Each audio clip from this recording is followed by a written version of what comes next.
Kasihan guru pasti, masa depan belum pasti. Mam.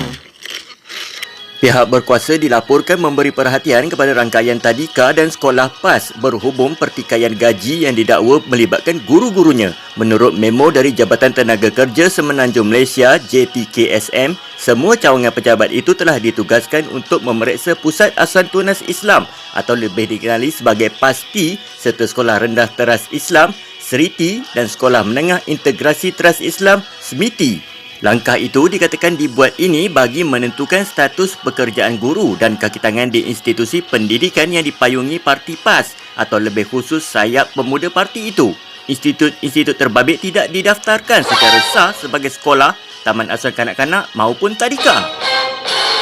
Memo yang dikeluarkan JTKSM menyatakan arahan pemeriksaan dibuat berdasarkan mesyuarat Kabinet pada 8 Mac apabila guru dan kaki tangan PASTI, Seriti dan SMITI didakwa dibayar gaji di bawah garis minimum.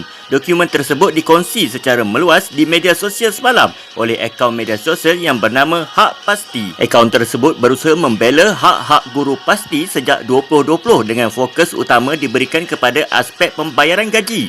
Beberapa jam selepas memo dipaparkan di media sosial, Ahli Parlimen Seri Gading Aminul Huda Hassan meminta Menteri Sumber Manusia Steven Sim untuk menjelaskan arahan tersebut di Parlimen. Steven Sim bagaimanapun tidak mengesahkan atau menafikan bahawa JTKSM sedang menyiasat kemudahan pendidikan diberikan PAS. Sebaliknya, dia memberikan amaran bahawa pihaknya, Kementerian Sumber Manusia Kesuma akan mengambil tindakan jika hak pekerja tidak dipatuhi tanpa mengira latar belakang politik.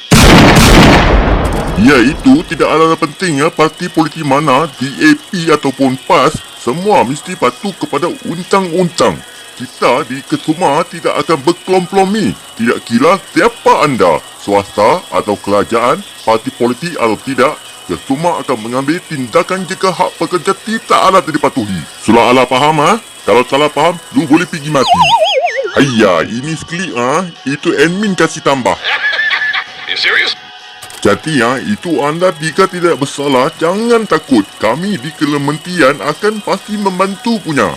Begitu kata beliau yang turut memberikan jawapan yang sama apabila Ahli Parlimen Alor-Star Afnan Hamimi Taib Azimuddin bertanya mengapa Kesuma dan JTKSM menyiasat PASTI walaupun semua gurunya merupakan sukarelawan. Sukarelawan kepala bapak hang. Dalam sidang media di Parlimen yang diadakan selepas persidangan, Ketua Pemuda PAS itu terus mempertikaikan mengapa tindakan diambil terhadap PASTI selepas 40 tahun ia beroperasi. Afnan Hamimi juga menjelaskan walaupun guru PASTI adalah sukarelawan dan bukan pekerja, mereka menerima pampasan. Amboi, sedapnya mulutmu. Dahlah buat zalim pada orang lain, sempat lagi acah-acah orang budiman.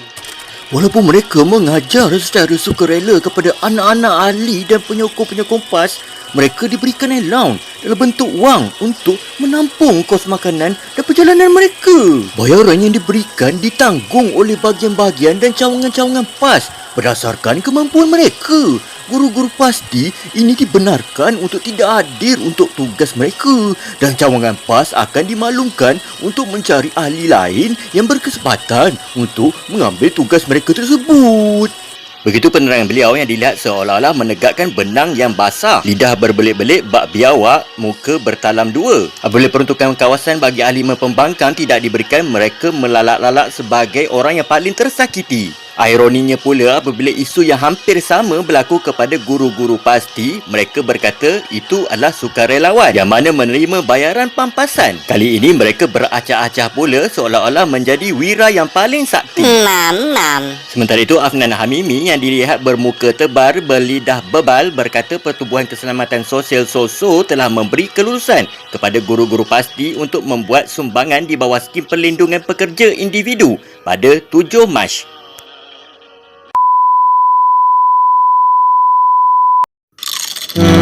Mam.